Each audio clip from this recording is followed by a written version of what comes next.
Good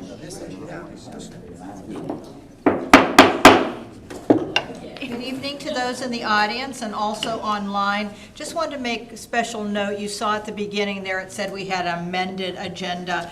Just wanted to let you know that we have one item that we added to old business. So we had a first reading last month, so it will be on for old business tonight, and that's the only change to the agenda. So Sherry, can you take a roll call, please? Mayor Miller? Here. Vice Mayor Lindauer? Here. Councilmember Bryan? Here. Councilmember Frizzlone? Yes. Councilmember Place? Here. Thank you. Reverend Bob, please lead us in prayer this evening. Thank you. If you'll stand with me as you're able and join me in prayer. Almighty God, as we come into these chambers tonight, we also invite your presence with us to bring us wisdom and counsel for the important decisions that must be made. We thank you for bringing us together in community and in the deliberations of the things that are best for this community. We pray that you would guide and direct these elected officials, staff, and others in coming to conclusions and decisions that are in the best interest of all. We have on our minds this evening people across our country and around our world who are devastated by different situations, flooding, fires, and other natural disasters. Our hearts extend to them as they seek to do what is best to combat these situations and bring their lives into normalcy again. We also have on our minds this evening families, children, young people heading off to school and college, teachers, administrators, bus drivers, cafeteria workers, and custodians who are preparing to receive these eager minds and eager people to learn and to grow. May that be their focus in this week leading up to the beginning of school. In all these things, we ask your blessing, we ask your presence and your wisdom to be apparent. We ask these things in your holy name. Amen. Amen. Thank you. Please join me in the Pledge of Allegiance. I pledge allegiance to the flag of the United States of America and to the republic for which it stands, one nation, under God, indivisible, with liberty and justice for all. Thank you, Reverend Bob. Okay, this evening we do not have any presentations or public notices, so we'll go right on to the approval of minutes. We did have two meetings on the 27th of July, so asking approval first of all for the City Council minutes of July 27th, 2021. I hereby move to approve. Thank you. Do I hear a second? Second. Thank you. Any discussion on those minutes? Okay, if not, Sharon, can you take a roll on that, please? Yes, ma'am. Councilmember Politis? Yes. Vice Mayor Lindauer? Yes. Councilmember Frizzlone? Yes. Councilmember Bryan? Yes. Mayor Miller? Yes, thank you. And now we'll move on. We also had a City Council budget workshop minutes of the same evening, July 27th, 2021. Do I hear a motion to accept those budget meetings? So move. Thank you. Second? I'll second. Thank you. Any discussion on that budget workshop? Okay, if not, Sharon, can you take a roll on that, please? Vice Mayor Lindauer? Yes. Councilmember Politis? Yes. Councilmember Frizzlone? Yes. Councilmember Bryan? Yes. Mayor Miller? Yes, thank you. Okay, we also do not have any consent agenda items right now, so we are going to move onto the reports of our city attorney, and we do have Attorney John Carey with us this evening. John, what do you have for us? Thank you, Mayor. We have several items that we've been working on over the past couple of weeks, continuing to prepare for a hearing for seized dogs with that police chief. Continued meetings with staff for condemnation that we're moving towards the hearing on. We've met multiple times with staff and developer and the developers council regarding a stipulated agreement for the Treasure Island property. reviewed the documents of the opioid litigation case, and reviewed and advised staff regarding a development agreement modification request. Okay, thank you, Attorney Carey. Does anyone have any questions for Attorney Carey or anything that you want to expand on? Do we still have our meeting if they come to an agreement with Treasure Island? Yes, the mayor will be talking about that later. Okay, all right. Thank you. Okay, next we'll go on to our city manager. City Manager Booker, what do you have for us this evening? Thank you, Madam Mayor. We have upcoming the museum dedication and Don Lawrence Day, which is August the 19th. That's later next week. Certain city flags will be flown at half-mast in honor of Don's memory and his many contributions to the city. Florida Department of Transportation on Wednesday, August 4th, the mayor, myself, and city staff met with Billy Wheeler concerning upcoming repairs that the state will have to State Road A1A. We hope that will occur within the next 5 years. In addition to her duties as county vice chair, Billy is also TPO chair this year. The proposed timetable for repairs will give us ample time to coordinate our proposed upcoming sanitary sewer improvements with the FDOT project. And Billy has already followed that up with an email to the state to try to arrange a meeting between FDOT and the city. ARPA, American Recovery Act Plan of 2021. I have in here, if it pleases council, I would like to open up discussions with both Port Orange and Daytona Beach.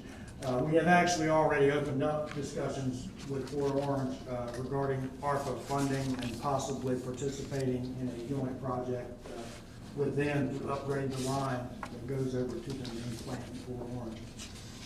I believe we can work with both cities to accomplish what is in both our best long-term interest. And that's all I have, Madam Mayor. Thank you. I had one question too, or does anyone have any questions on anything that City Manager Booker spoke about on this report?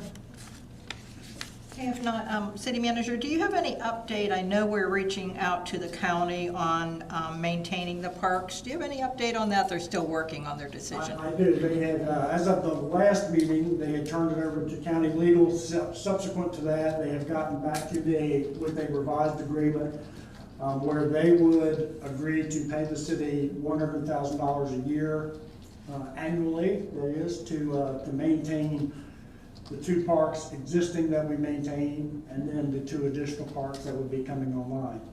And other than maybe putting in a CPI clause or something in there so we don't have to come back and revisit this every year, I think staff, I certainly am in agreement with the general principles of that draft agreement. Okay, thank you. And that was pretty much in line with what our community service director said that it would cost us. So is $100,000 acceptable? It is, $100,000 is acceptable, and I'm certainly glad, I thank Councilmember Bryan, I'm certainly glad that we opened up negotiations with them and were able to reach an agreement. Great, great. And the last thing is, do we have a somewhat of an update? In speaking with Billy Wheeler, we requested that crosswalk at the PEC, the new park that'll be there, and she is taking that forward. Is that correct? I know she's working with county staff and probably TPO as well to see if she can get that project through. She understands that that should not be a city responsibility. It should probably be a county responsibility. Great. Okay. Any other questions for our city manager? Okay, if not, then we are going to move on to that old business that we added, and that is ordinance 2021-08. That is the revision of the economic development ordinance. Attorney Carey, can you read that for us? And it would be a second reading, correct? That's correct, Mayor.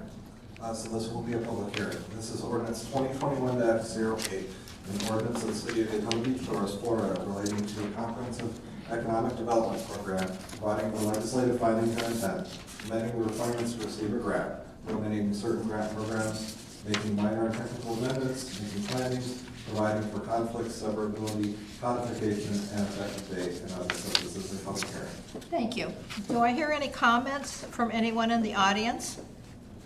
Okay, and just to clarify what this was, it was part of our economic development that there was one phase of it that we took out. So any Do I hear a motion to accept I this? move we approve ordinance 2021-08. Thank you. I second. Thank you. And any discussion on this? I think we had a pretty lengthy discussion last time, so if not, Sherry, can you take a roll on this, please? Yes, ma'am. Councilmember Bryan? Yes. Vice Mayor Lindauer? Yes. Councilmember Cuevas? Yes. Councilmember Fitzgerald? Yes. Mayor Miller? Yes, thank you, Sherry. Okay, next, we're going to move on to new business, and that would be, I think this was brought up by Councilman Bryan, Resolution 2021-08, urging Florida legislator to allow municipalities to regulate smoking at parks and on beaches. Now, Councilman Bryan, I know we did this, last time when that was going forward. What do you feel if we're doing this resolution again? What difference this time? Well, at that time, there were bills in the legislature. This time, we're getting a head start for the next legislative session to hopefully get a stronger sponsor in the House. That may have been one of the main reasons we didn't make it avoid. But this is basically getting out in front rather than waiting until January when there's actually maybe a bill. Do you know who's going to sponsor the bill this time? Excuse me?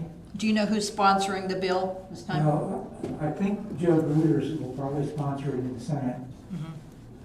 He's probably a pretty strong sponsor since he's the head of the Florida Republican Party. But the House is the one that we need to find hopefully a better sponsor than last time. Richard, just so I understand, the county controls the beaches, but does this give us permission to override the county on this particular issue? No, this gives us permission, gives municipalities permission to regulate smoking in parks and beaches that they own.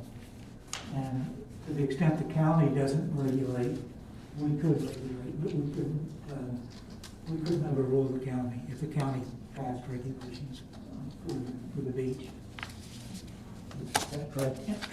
Yeah, so the bill, as it was last year, and as it will likely be next year, would allow counties and municipalities to regulate smoking. So where the county has jurisdiction, which in Volusia County includes the beaches, even in the city limits, that would be a county function. But the bill, as it was last year, would have allowed Volusia County to regulate the beaches and would allow the city of Daytona Beach Shores to regulate smoking in our parks and other public areas. Okay, but I'm sorry, Attorney Carey, can you go read the resolution for us Yes, first? this is resolution 2021-08, a resolution of the city of Daytona Beach Shores, Volusia County, Florida, urging the Florida legislature to enact legislation to allow counties and municipalities to regulate smoking in parks and on beaches within the jurisdiction of the local government, providing for an effective date. Thank you. And so we can't have a discussion on it. Do I hear a motion to adopt this resolution? Moving to adopt. Thank I you. second it. Thank you. Okay, now, was there any further discussion from Vice Mayor or Councilman Bryan? who would we direct this to, Richard? Excuse me? Who would we send this to, the resolution? Well, I'm going to try to get some of the other cities to pass similar resolutions, which I did last time, several did. And I'm going to be meeting with Tom Wright, who's our senator, Right. next week. And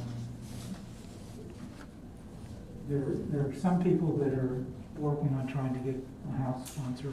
I don't know the particular sponsor, and I don't want to mention the name tonight, but I can't, I don't have a personal relationship with that.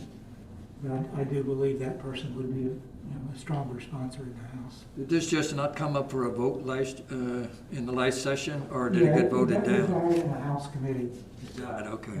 The chairman of that committee is Buchanan, James Buchanan.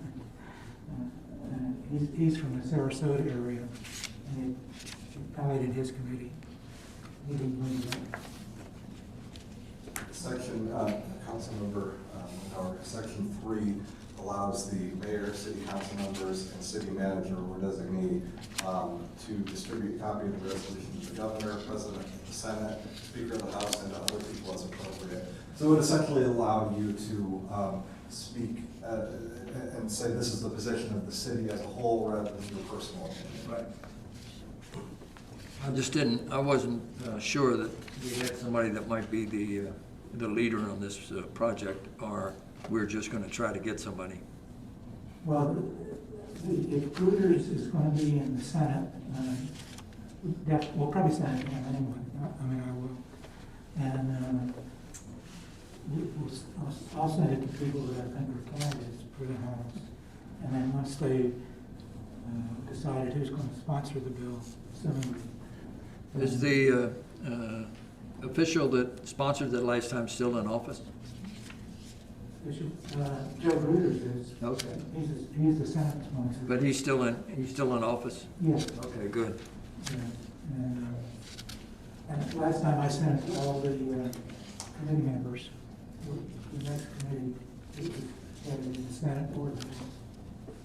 Good. Okay, any other discussion? If not, Sherry, can you take a roll, please? Yes, ma'am. Councilmember Frizzalone? Yes. Vice Mayor Lindauer? Yes. Councilmember Claudius?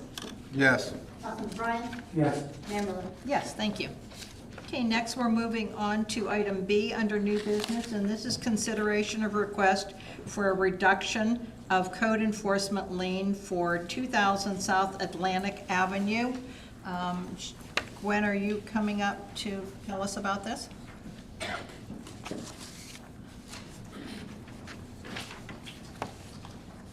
Madam Mayor, esteemed council members, city manager.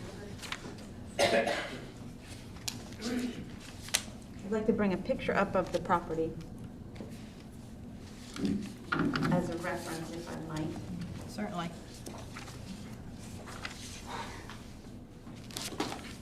And do we have a picture in our binder, correct? Yes. Yeah.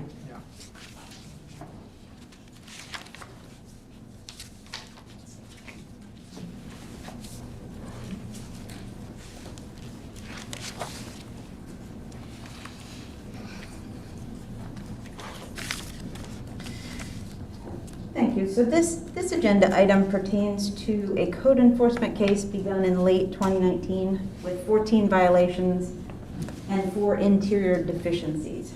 Some violations were rectified quickly, but lingering noncompliance led to an initial hearing in January of 2021.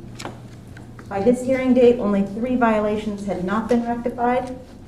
Special Magistrate V. LaRoche gave Mr. Morale, the property owner, 61 days to rectify the 3 violations, including obtaining approved final inspections on all required permits. And I did put that findings of fact, conclusions of order, law and order in your packet. Yes, I saw that. Thank The you. ordered compliance date of March 22nd came without full compliance. Mr. Morale was made aware and brought the property into compliance 94 days after March 22nd. Fines of $150 per day accrued until the final compliance date of June 25th, for total fines of $14,100. At the July 21st, 2021 Special Magistrate meeting, the Special Magistrate reduced the fines by 41 days. Based on 40 days, Mr. Morale was out of commission recovering from knee surgery and 1 holiday day in February. This reduced the fine to $7,950 plus administrative fees of $128.03 for a total of $8,078.13 if paid by September 20th, 2021. That was a reduction of $6,150. If not paid by September 20th, the fine reverts to the full amount of $14,100. Mr. Morale is requesting the entire fine be rescinded at this time by this council due to his having entered an agreement on March 8th with East Coast Ornamental Welders to rectify the column violation, and also due to paying in full on March 22nd. Mr. Morale and his counsel are present this evening, so I believe unless anyone has questions for me, I can turn it over to them. Any questions for Ms. Hursting? Yeah. Yeah. So I'm confused. The knee surgery in recovery, we waived, Steve's not here to talk to me about it, maybe you can't either. It would appear that we lowered the fees from $14,000 to $7,000 from knee surgery. Was Mr. Morale, the council can answer, was Mr. Morale going to make the Was he going to do the repairs himself, that his knee was bad, so he couldn't do them? He had hired, You can step out to the mic and identify yourself. oh, I'm sorry. No, that's all right. That- I'm confused. Questions, Ms. Hurst? Why, why would our magistrate lower the fees because of knee surgery? The reasons for request for reduction at that time, at that hearing, was that he was out of commission for a number of months based on the fact that he was recovering from knee surgery. He also listed that there was a holiday that fell during that time period and he was not able to move toward compliance. Definitely they can better answer the rest of it, but those were specifically stated as the reason for reducing by 41 days. Thank you, Gwen. So, Counselor, may I get a reason as to why a knee surgery would not, I mean, you can make a phone call to the vendors, correct? Yes, I'm Attorney Glasser, yes. Okay, it's not just, Yes, please announce yourself for the record, and then you can tell. thank you. Okay, it's not just the knee surgery, that's part of it. I mean, he was home. It's not that he couldn't make phone calls. It's not like he was going to be doing, it wasn't just the knee surgery. It was more that he had hired a company. There was one thing left to do. And can I just give a little kind of a... You have the floor, Counselor. If I could, thank you. I'm Attorney Glasser for Mr. Morale, who's here. So he's been a businessman in the city of Daytona Beach Shores since 1991. So he had a gift shop on A1A. It's been open almost the whole time. There were some times it was shut down. 2015, there was a fire. Okay, and you can see the condition of the building today. It looks beautiful. Okay, he had major things he had to do. He had to do the plumbing. He had the roof. He had to fix the parking lot. There was painting to do, concrete. There was all kinds of work that he had to do. He had to deal with insurance companies along the way, which was not easy for him. He paid a lot. He paid well over $40,000 out of pocket in expenses. And obviously he had to deal with, you got to deal with contractors, you know, and the city came in and he had there was some tense moments there, I'm not saying that, but basically he worked well with the city. And so he had to fix a lot of violations that were going on.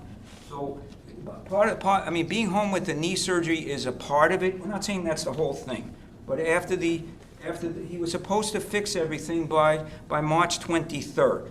There was really one thing left to do major, which was the column that it was in front. The city thought it was not safe. He contracted with somebody, paid them money. He contracted them. It was on a few days before that, East Coast. He paid them $909. They received the money. I think it was fine. He sent the check out. They cashed it on the 29th of March. They told him, we're going to get it done in 1 week. They told him that. Okay. Meanwhile, even in Ms. Hertstein's notes, unfortunately, these people were not licensed to do the work. So it delayed everything. And then they had to find somebody else to eventually do the work. So there was a delay. I think they finished it on June 8th on there. June 25th, the record says. Yeah, well, I think that correct. That's when it was certified. Thank you for that, Vice Mayor. That's correct. It was certified on the 20th. I think they finished the work on the 8th. I'm not sure if the city went out right away, but that's the day they certified it, on June 25th. So is it his fault? I mean, again, you can see the condition. This building was in a fire, and this is on A1A. He did a tremendous job getting this up to where it is now after all of that. And I forgot to mention, he had to clear all the merchandise out, $1 million in merchandise he had to take out of there and put in storage. When was the fire? In 2015. And did he reopen after 2015? No, he So hasn't. you're saying that so that's now 7 years, 6 or 7 years he has not been open? Correct. Okay, so what years was he doing the business that you said? From 91 to 2015. And there were times when, I don't know the exact, there were times it was not open. I'm not saying it was continuous, it was on and off, basically. So obviously, I'm sorry. Oh, I'm sorry. So you said that he hired someone that was not certified, so Yes. was the due diligence not done to make sure that you had a certified contractor? I don't know, he didn't, I mean, they told him he could do the work. I'm not saying, he didn't check to see whether there was license. I can't say that he did that. I mean, he just relied on them, that they're gonna get the job done. He relied on them. So, and I'm not saying, could he have done it? He probably, but he relied on them, and then they had to find somebody else to get everything done. So, Yeah, I think, well, from the little bit of business I've done, you know, when somebody tells me they're certified, I say, prove it, show me. well, that may be, we all live and learn. I'm not saying otherwise, it's a normal thing. A lot of reasons for getting. Yeah, what other questions do we, Refer it to them. no, he can't, I'm sorry. Sorry, okay, I forgot. He had an engineer that referred him to this company. So he it was double reliance. It was a reliance on the engineer and then this Was company. the engineer certified? Yeah. They were certified. Yeah. So that's what happened. Okay. So we'd ask your consideration. It's $7,900. I know the general magistrate was very nice. He reduced it. But we're asking you to consider all of this. We appreciate your audience here because it is a lot of money. And it's not that he has not been doing anything. He's made efforts here. So we'd ask your consideration to reduce that, and we would rely on your discretion as far as that, but we would ask your consideration. Thank you very much. Thank you. Vice Mayor, you had some questions? Yes, I did. Well, I have some comments. I don't think they require you to be there, but you can stay there if you want. Going through the timeline that was very well set up by Glenn. December 2019, you were cited for 15 violations. January 2021, which was a full year later, you still had 12 of those 15 violations unresolved. You were given 61 days until March 22nd to resolve these outstanding unresolved violations. Finally, on June 25th, 2021, you came into compliance on all of these outstanding issues, more than 2 months later than ordered by the magistrate, and a full year and a half after you were first cited. On January 21st, the special magistrate reduced your fine from $14,100 to $7,950. In my opinion, that was overly generous and was based on you recovering from knee surgery, which, in my opinion, was no excuse for not being in compliance, since you should have had the work completed long before your knee surgery. And even then, while you're recovering from the surgery, you could still have been talking to your contractors via phone to make sure the work was being done in a timely fashion. It's not as if you were physically doing the work yourself. So the knee surgery shouldn't even be considered to be a factor. Finally, raising your voice or talking to our city staff in an aggressive manner when they're trying to help you understand what is needed to come into compliance is totally unacceptable conduct. So, for all of these reasons, I will not vote to reduce your fine by a penny more. Thank you. Thank you. Any other comment, Attorney Bryant? I mean, No, I pretty much agree with Mel. all right. And Attorney Carey, what do we just need, a consensus on this from everyone, a vote from everyone?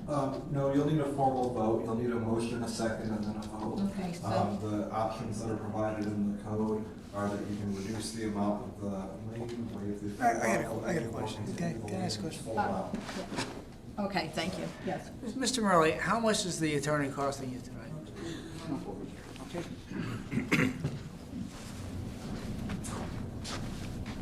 Yes. How much is the attorney costing you tonight? I don't know. How much is he going to charge you for tonight? I don't know yet. You don't know. Why would you hire an attorney when you have a friendly counsel where you could have come and appealed on your own accord? Why would you why would you feel the need to stand behind I've him? been advised to hire an attorney by the city people. The city people. What city people? When and find me. You told them to hire some, He said, bring an attorney, it will help you. He didn't mean in a bad way, she meant it in a good way. When you're ready to hear from me, I'll take the podium. I do. Mr. Morelli indicated after receiving the order imposing fine and lien that he wanted to take advantage of the 30 days. It lists right on the bottom of that document. You were also provided that document. You have 30 days to appeal to circuit court. He told me, I want to put you on notice that I want to appeal to this within the 30 days. And I said, that's not something that I can help you with. That's something that you would need to to get an attorney to counsel you on. That's a different process from today. For today's process, I sent him an email when he received the document, writing up what Special Magistrate De La Roche had said. I also included the opportunity to come before this body, and did not tell him at that time that he needed an attorney for it, but it. So I in would never tell circuit somebody court, to he would. not- Yes, but I would never tell somebody not to get an attorney. if they ask. The building, you're comfortable with the building, you're happy with the building? I haven't seen the inside of the building in quite some time, but I have been able to sign off. There was a tremendous amount of storage inside, and then I was able to see that that was all removed. I am comfortable that as of June 25th, everything that we wrote up had been, at least at one time, been made compliant. So it is compliant as far as that list. I can't see through the windows. I can't tell you that there is not stuff inside, but I've been told that it's still the way that it was, and I choose to believe that. We will go back in again after a year, so I think by June 22nd, or June 23rd, 4th of 2022, if it's still vacant, we will have to do another exterior, interior inspection, and we'll verify everything at that time. But yes, he's compliant. The property is compliant. We were able to sign off on all of those violations that he was initially given. But it took a year and a half to get there though, didn't it? During COVID, sir, yes, but it did. Some of that was, So, was the time period. To my fellow council members, thank you. Can I say something? Yes, sir. You guys talking about year and a half or, time. It's not the time of the year and a half. We did everything that the city wanted me to do. But every time I thought that I did everything, they said, no, you need to do something like this, or like with the column. I give you an example. It was only like a crack in the top. So we fixed the crack.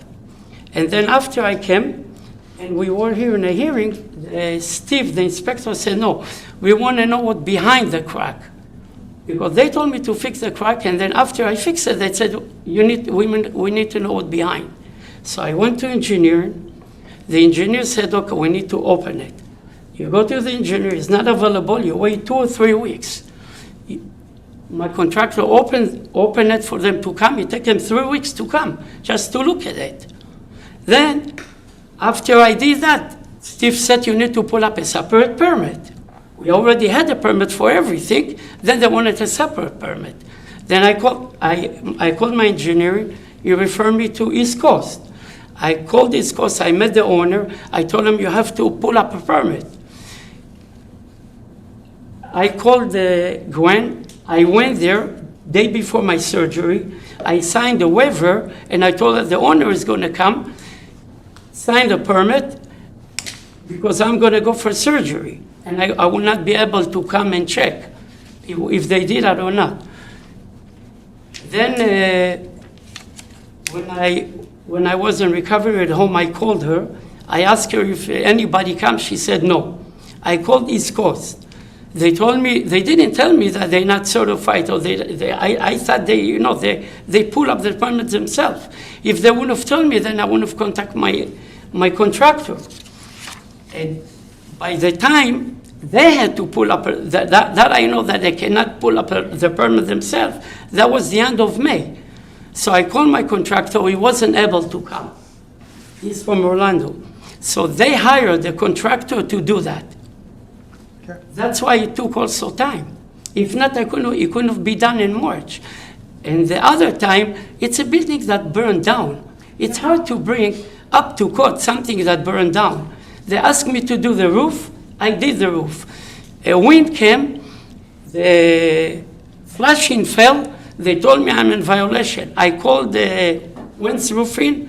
They told me, no, I have to pay for it. So every time it's a building that burned down.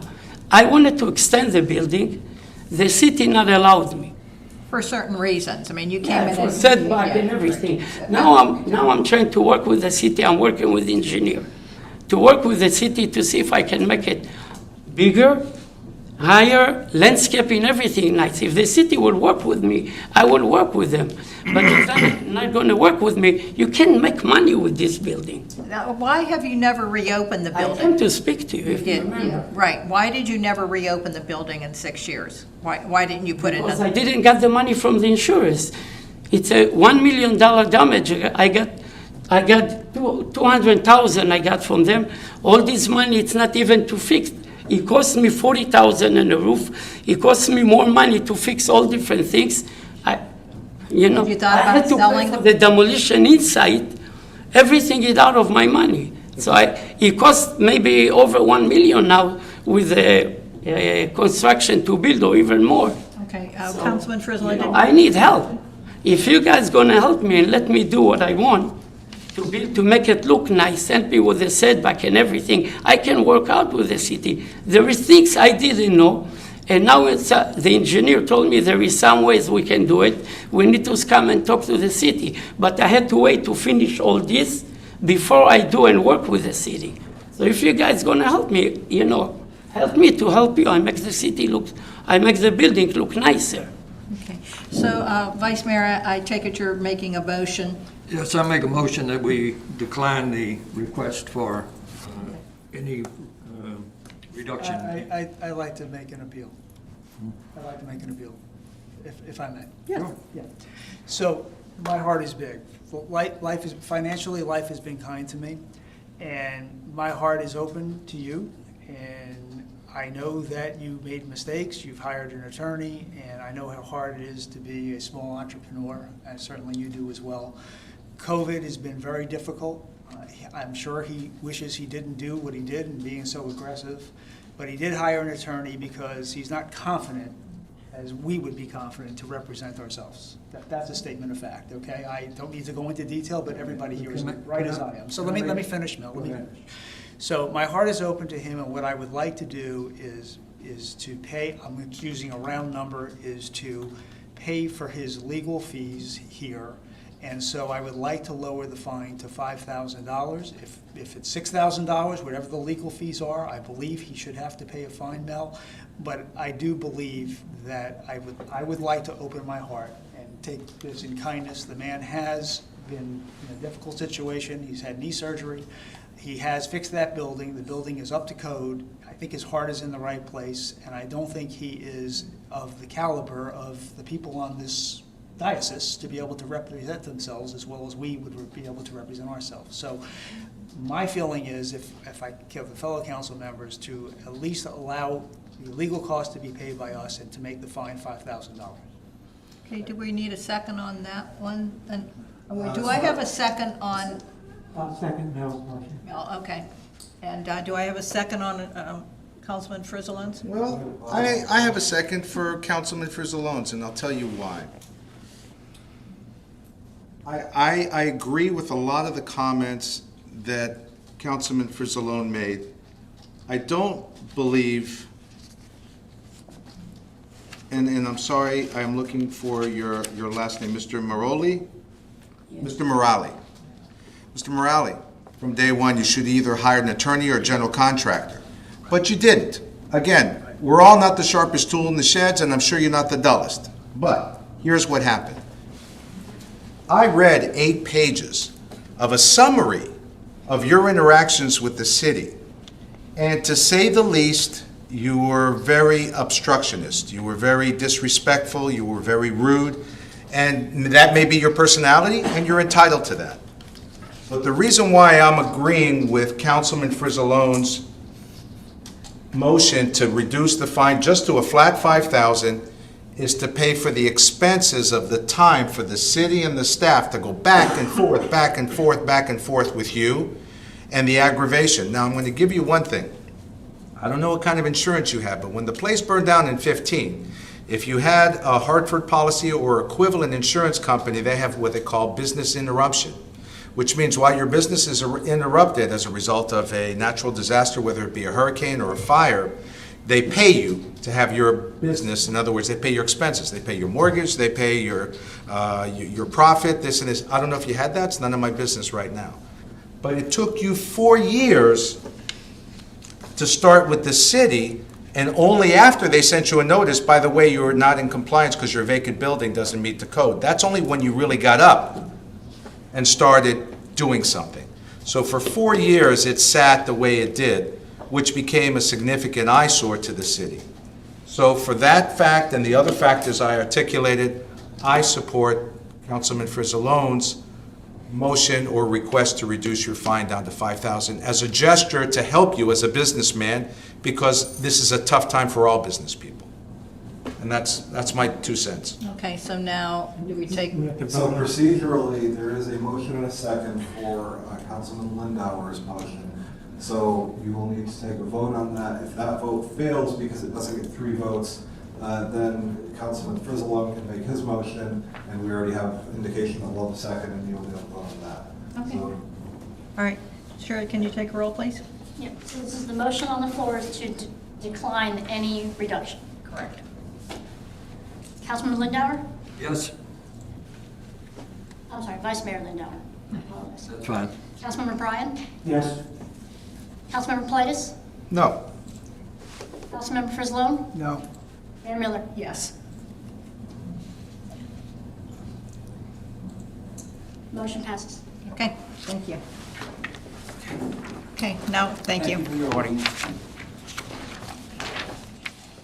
Okay, now we're moving on to item C, which is a non-conforming sign removal incentive application for Pirate Island Adventure Golf.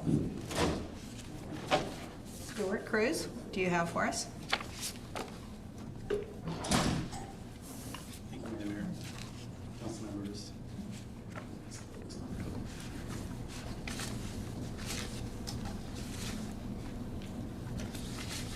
So, Madam Mayor, as you just mentioned, this is a non-conforming sign removal incentive grant application by Paris Island Adventure Golf located at 3420 South Atlantic Avenue. Stuart, before you go into that, can you give us a little, we haven't had a lot of these, and I know this was something that went into effect 10 years ago. Can you just give us a background on that before this application? Thank you, Madam Mayor. So in 2012, the council at the time passed an ordinance that required all pole signs, pylon signs, basically all these tall signs that you see up and down A1A and other jurisdictions, to be lowered to monument-style signs within 10 years. So there was an amortization period to get rid of your pole sign, and that period was 10 years. And so that 10 years actually comes up April of next year. And so in order to help the local businesses with this process of change, the City Council later on that year in 2012 established the non-conforming sign removal grant incentive program. So basically to aid the businesses with the costs associated with bringing their signs into conformity. And since then, we've had about 40 plus businesses that have actually brought their signs down into conformity. And there's about another maybe 30 or so out there that are the more egregious type signs that are out there. The city actually sent a letter out about a month and a half ago reminding property owners that of these taller pole signs that the grant program is about to expire. This is the last fiscal year for the grant program, and so if you want any money to help with those costs, now is the time to get the application in, and the deadline to get the application in was August 1st of this year. Okay. So the other thing with the grant program, Madam Mayor and council members, is that the way the program was scheduled, you would start off with a high amount of money. So I believe it started around $6,200, and then every year it would go down to kind of wean the businesses off the program. And so this year, the grant program is only given up to $1,300. So this is what this particular grant application qualifies for. So as you can see, Madam Mayor, in your application packet, the applicant is actually Paris Island Daytona Beach Shores Incorporated, which owns the Pirate Islands Adventure Golf located at 3420 South Atlantic Avenue. So the purpose of this, of course, is to remove the existing non-conforming tall sign that they have out there and replace it with a compliant monument sign. So there were 3 bids that were provided as required by the grant guidelines, and that bid came in at $17,660 by Don Bell. And the amount requested in terms of assistance from the city based on the limits of the grant program is $1,300. So as you'll see in your staff packet, council members, you'll see that all the requirements of the grant program are met. This is the location map of the property. You'll see it's in between Burger King, CVS, and across the street is the Towers 10 condo. This is the street view of the property along Atlantic Avenue. This is the sign as it exists today. And this is the proposed monument sign. So the existing sign is about 25 feet, more or less. If the sign is taken down and replaced, this particular sign that you see here in the rendering is about 9 feet, 3 inches. It's all the standards. So Don Bell, out of the 3 bids that were provided, Don Bell is the only one that actually met all the city sign standards. Staff recommendation is approval for this because it meets all the requirements and it's consistent with the grant program. Now, I know that we have some representatives from the business here tonight, and I'm not sure if they want to smile and wave or add anything to what I've just said. But if there's any questions for staff, I'll be happy to take those. Are you ready for a motion? Hey, yes, do we hear a motion? Yeah, I move that we approve the policy. I second. Thank you. All right, any discussion on it? It's pretty straightforward. If no discussion, Sherry, can you take a roll, please? Yes, ma'am. Vice Mayor Lindauer? Yes. Councilmember Bryan? Yes. Councilmember Plitus? Yes. Councilmember Frislow? Yes. Mayor Miller? Yes, thank you. Thank you. You've been in the city for quite a few years. We appreciate you being a resident and a business in the Shores. Thank you. Yeah, and it's nice having an outdoor place where people can come and even when COVID's going on and keep their distance. You're welcome. Okay, next we're going to move on to discussion of ARPA funding expenditures. And Lori?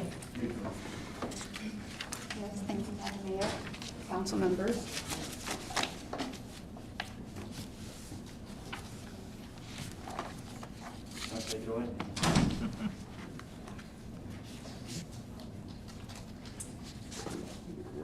I know that the city manager had talked about the ARPA funding, and this is a wonderful program that actually the federal government came into law on March 11th, 2020. It's called the American Rescue Plan Act. And in this, there was $350 billion of funding for eligible states, local governments, and tribal governments in response to COVID-19. Now, it includes $130 billion for dollars for cities and counties, and it's allocated by their population. The state of Florida's allocation alone is $8.8 billion. Volusia County is set to receive about $107 million. They probably love billions of dollars. And the Shores is our allocation based on what the Treasury has said that our population is $2.3 million. Now, we won't be getting that all in that one lump sum. Some highlights on this guidance is it was established to turn the tide on the pandemic and the fallout of the Foundation for a Strong, Equitable Recovery. The funds actually will be cover from March 3rd of this year, 2021, and can be spent through December 31st, or I should say allocated through December 31st, 2024. But the projects, anything that you do, need to be done by December 31st, 2026. So that gives you the extra 2 years to complete your projects. Another thing is that this has the broad flexibility to help those disproportionately impacted by the COVID-19 pandemic. And one good thing is that the recovery funds, you can put the money in into interest-bearing accounts, and that money becomes the city's. It does not become part of the ARPA funding. We can also recoup lost revenue that any lost revenue that we've had in the last, it could be 2020, 2021, 2022, and 2023. It's as of December 31st of those years. Recovery funds may not be used as non-federal match unless specifically authorized. And local governments may use the recovery funds to invest in certain infrastructure, and we'll talk about that here shortly. Well, as the city manager said, one of them is the Port Orange. And Lori, you might get into this. Can you tell me the difference between an entitled city and a non-entitled? An entitled city is like a metropolitan city. The funding goes directly to them. They've already gotten their funding, actually 50% of their funding. Now, there are some non-entitlement cities, which are the smaller, under 50,000 people. Okay. Okay, but there are some non-entitlement cities that actually have received their funding already, 50% of it, because they actually receive CDBG funding through HUD. So the Treasury felt that they could also get the funding. And we have no, we're a non-entitled but have not received it. Right, we have not. Okay, thank you. Which gets us down to some of our dates that we have here. And January 27th, 2020 is the declaration of the public health crisis, something we'll all remember. March 3rd, 2021 is the beginning of the recovery fund covered period. May 28th, 2021, State of Florida requested the funds from Treasury. Now, that's an important date for us because the State of Florida has received the funding from the Treasury. They have actually already requested an initial 30-day reprieve of that because they're trying to put together how they're going to distribute the funding to us, which June 4th, 2021 is the Treasury assumed date for state to receive the non-entitlement funds. It's usually 3 days, business days, from the date that the invoice date that they request the funding from them. July 16th, 2021 is the deadline to comment on this interim final ruling on the recovery. That's when we could, looking at their interim rule, we could actually ask questions and they would answer them.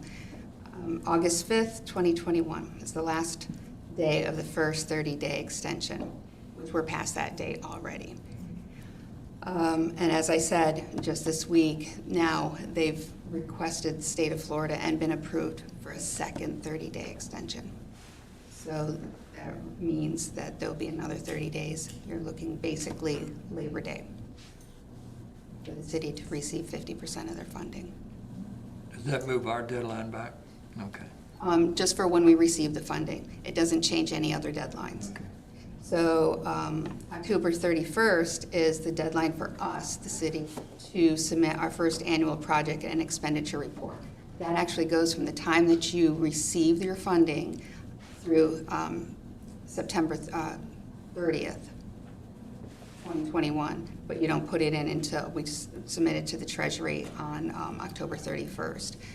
So, and it's going to be anything that we do with the funding in that time frame. And then we will report annually. Do we have any flexibility if we submit and tell them what we're going to do, but then there are delays for some reason on that project or that project does not come through? Do we have the flexibility to move that money to a secondary cause? Yes, we don't even, you don't have to get their permission to have a project approved. They've given you criteria, and we'll go through that, for the types of eligible projects that you can do and where the funding can go to. So all that happens is once a year, we will report to the Treasury what we're doing with the funding. Okay. So do you have a recommendation as to where to spend the money? We've made some recommendations, but again, it comes back to the council. And What are the recommendations? one is what the city manager has I suggested. think one would be to assist Port Orange in the upgrade of that secondary line to their plant. I believe another would be to go back there into negotiations with Daytona Beach to do a secondary line, so we have true, what I would call true redundancy. Those two things would be our top priorities right now. And City Manager, when we set our priorities at the beginning of the year, I think we had 3 top priorities. One of them that we were going to do something for our public safety. One of them was the lines out there on A1A, but the third one was that this is what we wanted to do. So even before we knew we were getting the ARPA money, this was one of our projects, so. Yeah. John, can we make a motion to support this, or? Could you explain what the... Hold on, Rick, hold on. John, can we make a motion to back what City Manager Booker is saying for those 2 things? Yes, absolutely. That would give proper direction to the city manager moving forward. Okay, you have some of it. On the screen, you'll see these are the permissible uses, eligible uses that the Treasury says that we can do with the funding. Yes, they let us know what we can do and what we can't do. One, as you can see, is respond to the COVID-19 or its negative economic impacts, which there is a lot of leeway, and we'll go into that. 2 is premium paid for workers performing essential work during COVID-19. 3 is revenue loss. And 4 is your water, sewer, broadband infrastructure projects, as the city manager was discussing. Responses to COVID-19, a lot of it is enforcement of public health orders, public communication efforts, purchases of PPE, prevention, mitigation for services, shelters, ventilation improvements, with, and investments to public facilities to meet operational needs, which would be, you know, how we put the petitions through and things with, within the city for the ventilation. The only thing is that it's date-driven, March 2021. Responses to its negative economic impacts, the assistance to households that we can give. We can give utility assistance, cash assistance, rent or mortgage assistance, eviction prevention, emergency assistance for home repairs, weatherization. We can give small businesses and not-profits assistance, but the programs must be designed. We can give loans, grants to mitigate financial hardships, revenue impacts from periods of closure, utility costs, technical assistance and other assistance with business planning. We can give loans or grants to assist in the prevention, physical plant changes for social distancing, outdoor spacing, which is things that you had done with the economic development. Enhanced cleaning efforts, barriers or partitions, which we have here, and improvement on the built environment, the facade improvement. So those are just some things you can do for businesses. And then we can do services to build stronger neighborhoods is included in this, investments in our parks, public plazas, outdoor recreation spaces. We can also crime prevention, helping public safety, restoring back staff to pre-pandemic levels. Hiring law enforcement officials above pre-pandemic levels, paying overtime directly focused on advancing community strategies and investing in technology and equipment to respond to more effective and efficient rise in gun violence. Premium pay for workers working in a we can give up to an additional $13 an hour. This is one of the only things that actually will go back prior to March 2021. This can go back to when we were closed down and workers were working, and we can give up to $13 an hour, but not to exceed $25,000 per eligible worker. And it also cannot exceed 150% of the state or county's average annual wage. But this is something else you can do. Then you can, identifying essential workers, they just need to be perform in-person work, so there's nobody working from home, interact with others at work, and physically handling items handled by others, because this is putting them in the way of COVID.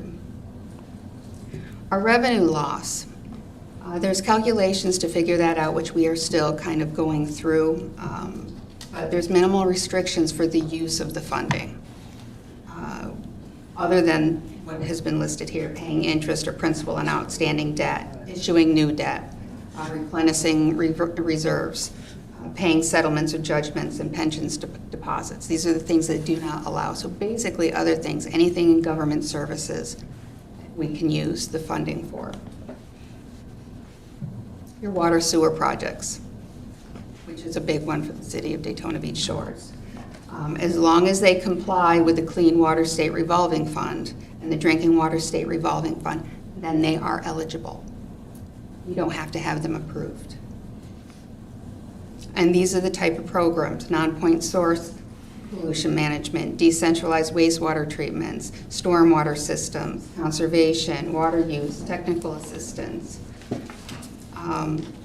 We can do rehabilitation and decontamination, storage, consolidation, and new system developments.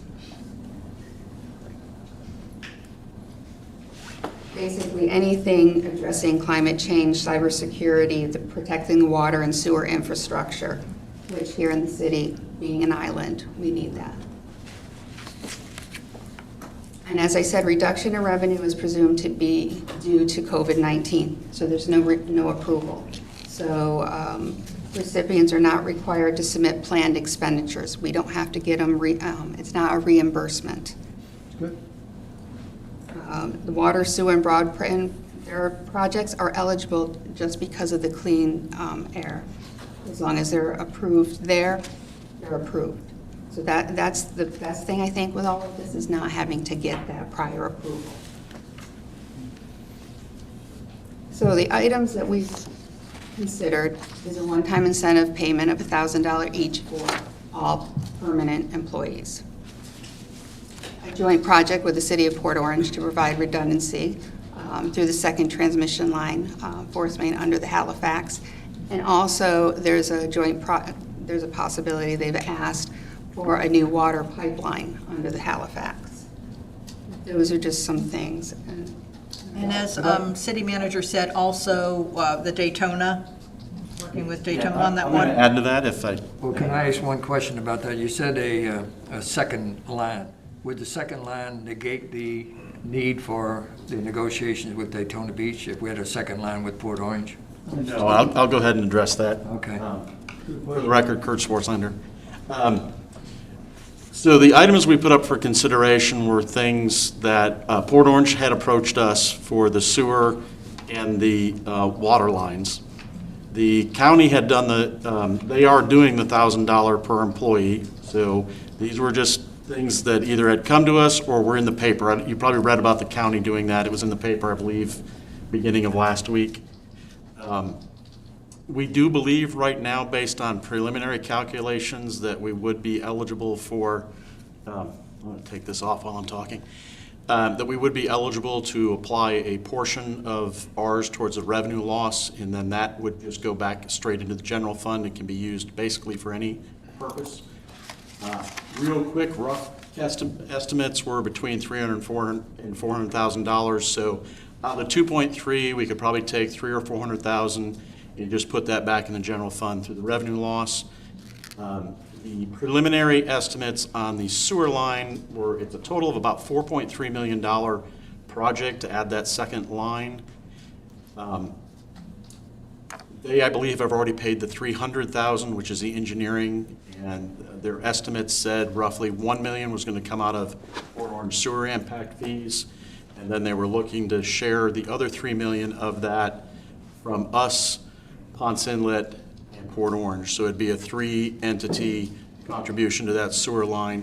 We had preliminary discussions yesterday with their city manager and staff, and at the end of the day, I think we just need to reach back out to them and find out what number are you looking for from us. You know, bottom line, what dollars do you want from us for this project? And then we can bring it back to council and say, do you consider that a fair use for this project on that, those dollars from our ARPA funding? Kirk, can you expand a little bit on why we probably don't want to do the water pipeline? That was just going to be my next thing. So they had two original asks, and at our meeting yesterday, they really didn't talk about it. But they had originally asked, they have a water line that runs south of Dunlawton through the river, same type of thing, but we have nothing to do with the water system. That is their system. They bill the customers directly. Unlike our sewer system, where we own the lines, we maintain all the lift stations and the pumps. So from my perspective, and I believe the city manager agrees with me, the water is not us. That's their system. They need to maintain that. They get all the revenue from it. So it's their system. Now, having said that, it does take care of our citizens. You know, well, about half of them. I believe it's Thames on down is serviced by Port Orange. But we also have the sewer issue, and I think that's where we could better spend our funding. Now, getting to Vice Mayor Lindauer's question about Daytona Beach, there is a project that was proposed a while ago, and I'm talking maybe 5 to 7 years ago, before my time, but where we would connect to Daytona Beach's pipe. They have a pipe that runs over to their plant, Bethune Point, I believe it is.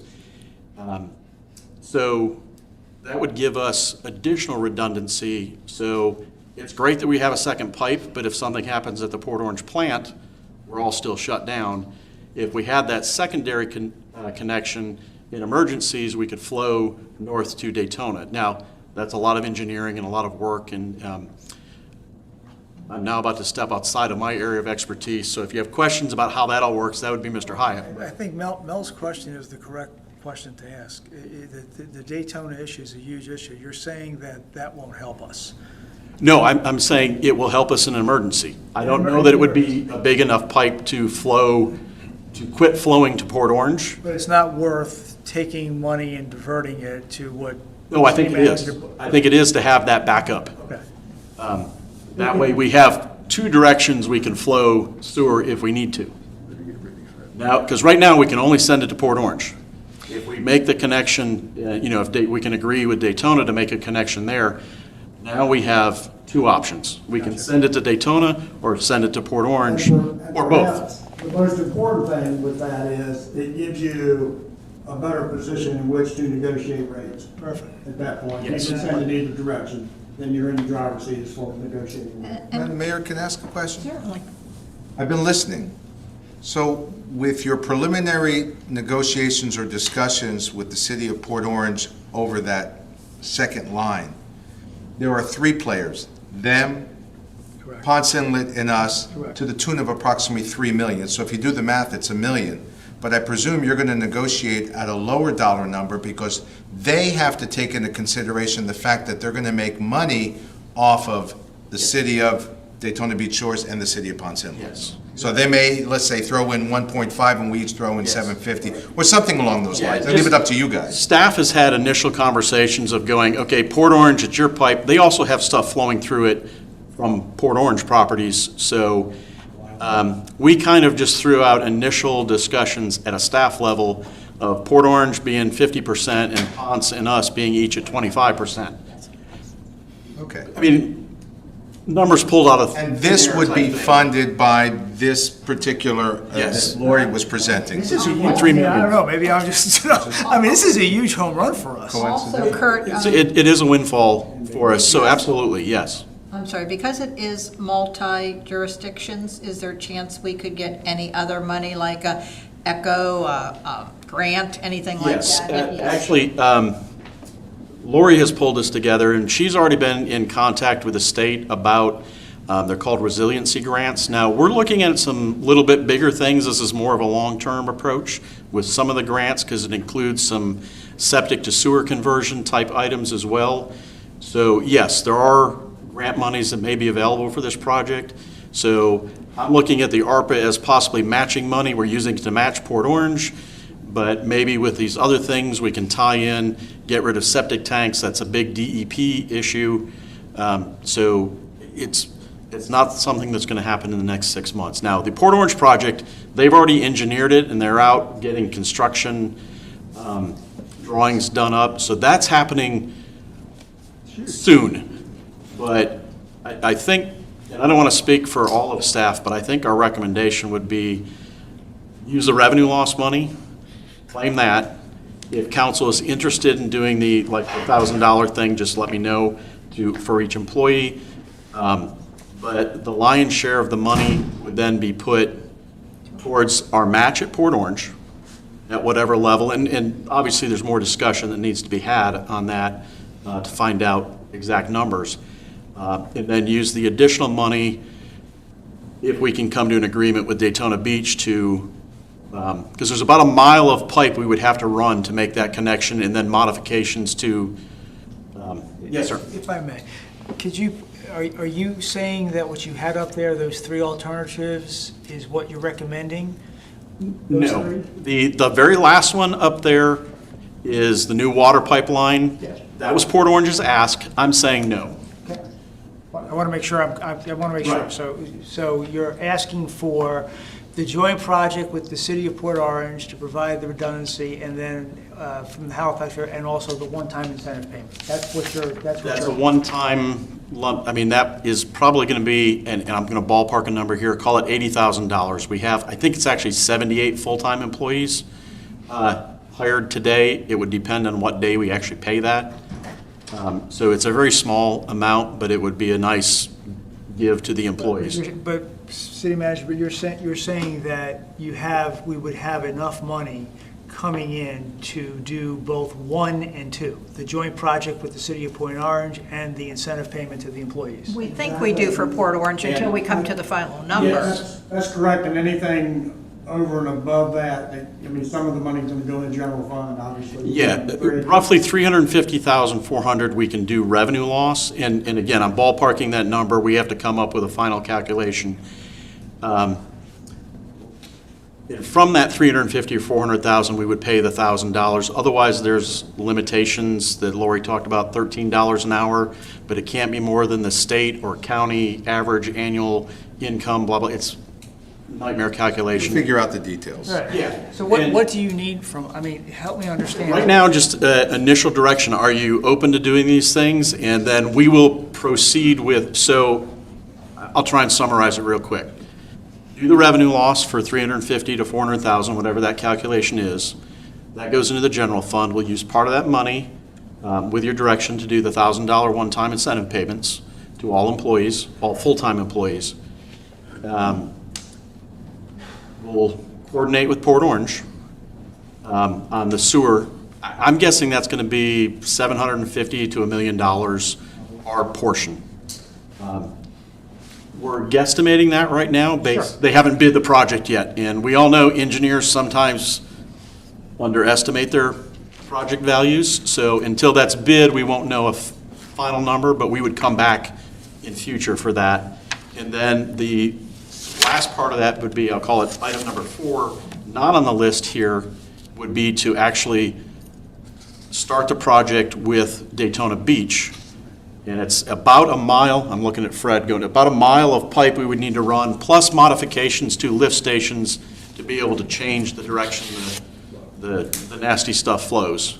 And Kurt, I just want you to, for the people that are watching online, I know we've talked about this several times up here at the dais and everyone's aware of it, but please go over what happened about 2.5 or 3 years ago with that sewer so people understand how important that is. Yes, so I think I was here 4 or 5 months within the city, and Fred Hyatt came into my office and said, I'm probably going to need a ton of money to rent trucks because Port Orange has had a break in their sewer line and we can't pump. And Port Orange actually paid for it all, but we did end up renting, I'm trying to remember, it was about 10 trucks that we rented. Fred can probably tell you better. He managed the whole situation. I just want to make sure that people understand that we're just not pulling this from the sky, the importance of it. Good evening, everyone. Fred Hyatt, for the record, Community Services Director.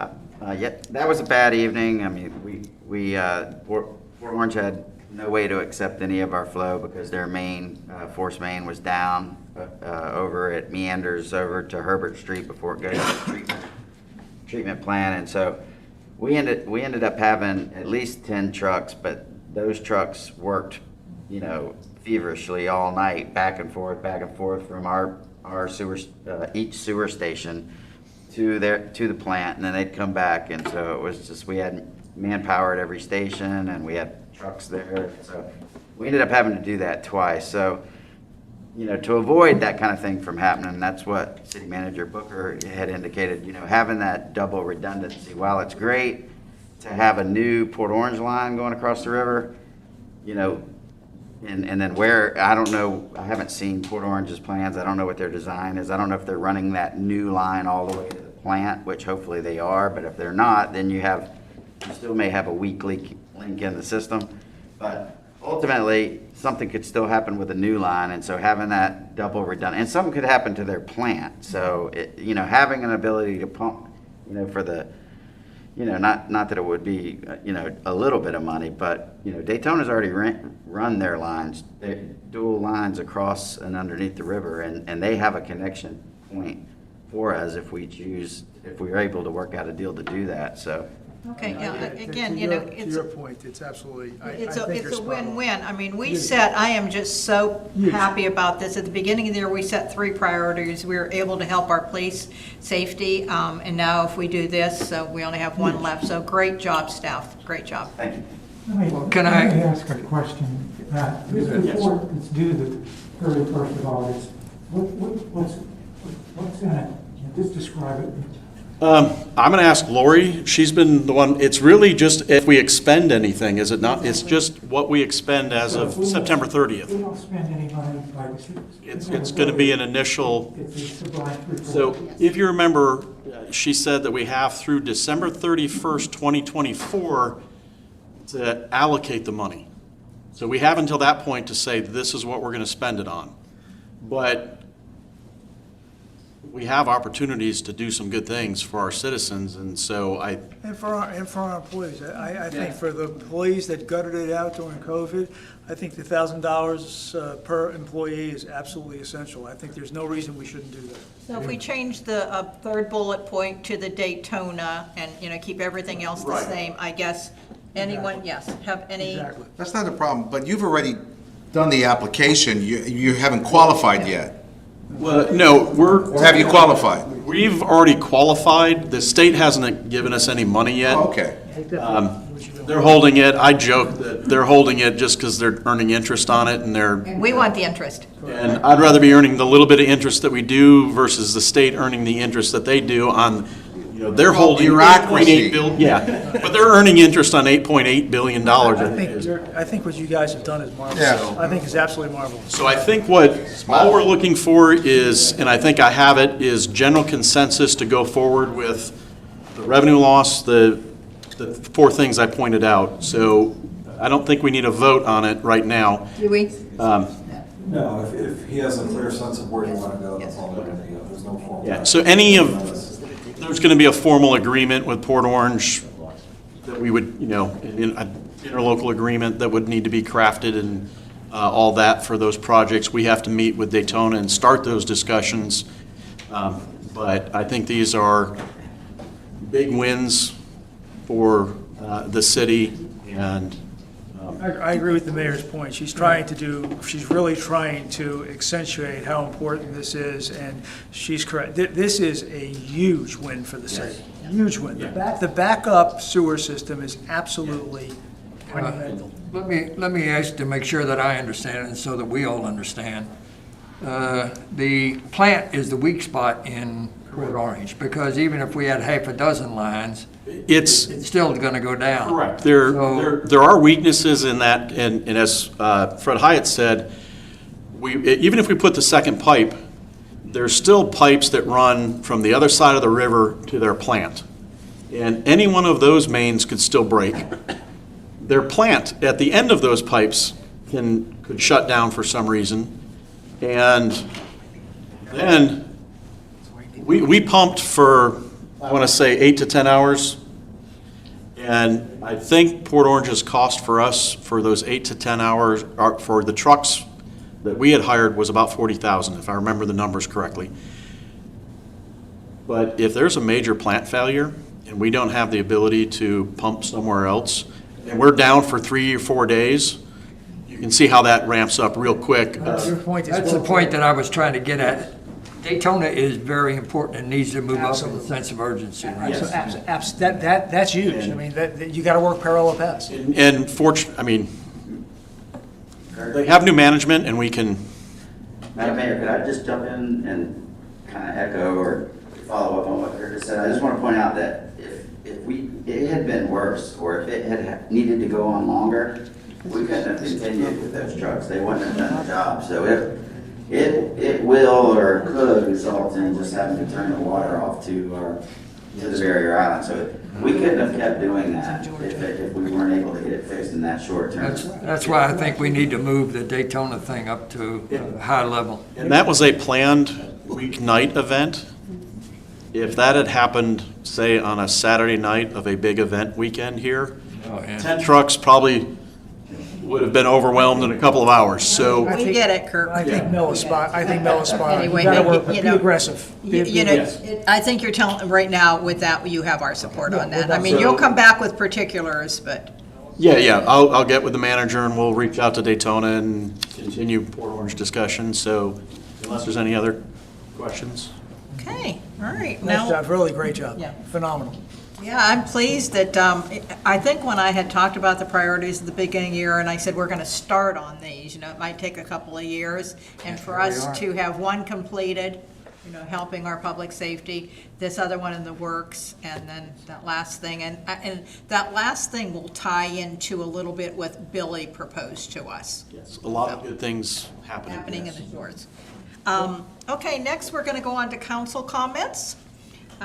So the first thing, I'll take it up. We are going to have a special meeting. We are not going to discuss this at all tonight, but we're going to have a special meeting concerning Treasure Island. That will be next Tuesday, August 17th at 5:00 p.m. I just want to announce too that it was in the paper and that we had posted it too, that we would have a special magistrate meeting on August 18th, where the special magistrate was going to rule on the condemnation. That is going to be, we have requested in conjunction with the attorneys for Treasure Island, we've requested that that be delayed, so it will either be 7 days or less. Our tentative date is August 25th. And we will announce that. Attorney Carey, do you know if we have confirmation on that? Yeah, the attorney for Treasure Island is here, and he has apparently brought the stipulated agreement to the date. So we're going to ask for a week from Wednesday. So August 25th? Right, and that'll be pending the special magistrate's calendar. Okay, great, thank you very much. The next thing is, well, I hope whoever is able to will attend the coffee with the mayor tomorrow. We're going to have our representative, Tom Leake, from our district as the guest speaker.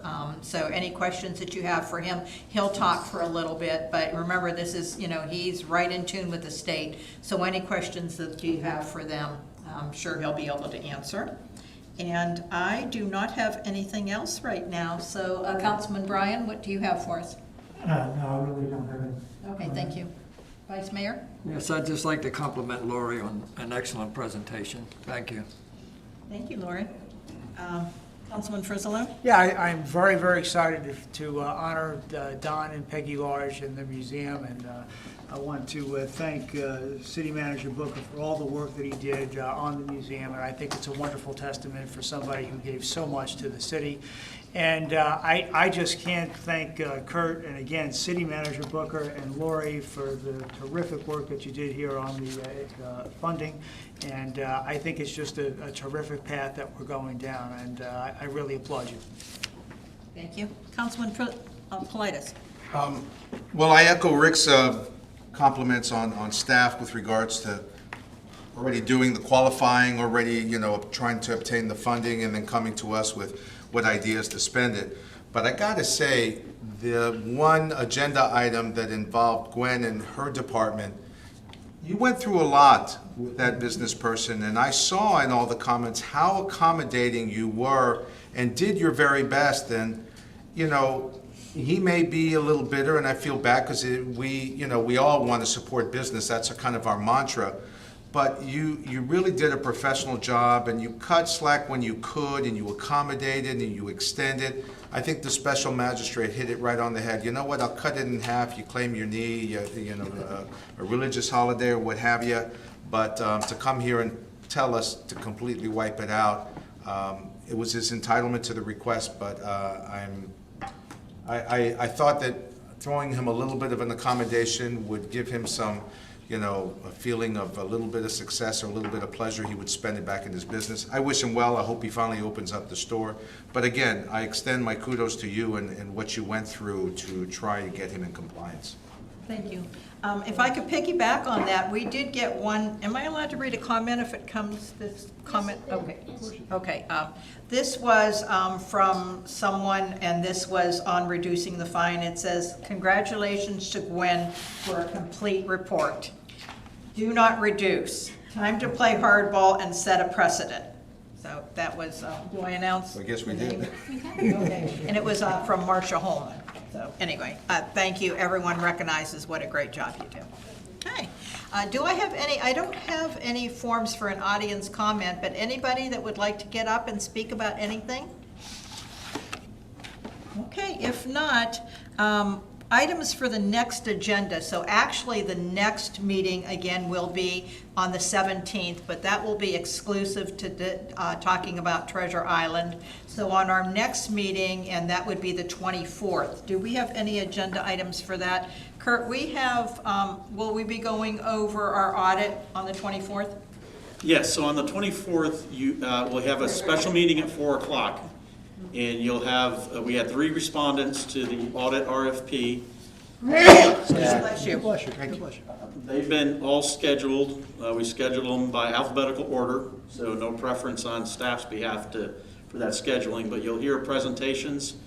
We told them 10 to 15 minutes for presentations on those, and then we left time in between each for questions from council. So we scheduled them about half an hour apart.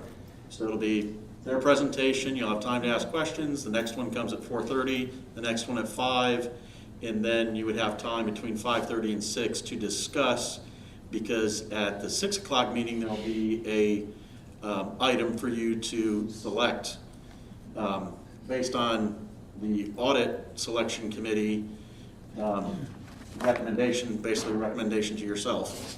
Of who you want to pick for the city's future auditor. Okay, thank you. And did everyone get their 3 packages? Yes. Okay, all right. Everyone got their packages, so if we can look those over and be prepared. Thank you. Anything else that we want to add to that agenda for the 24th? Okay, if not, then this meeting is adjourned. Thank you so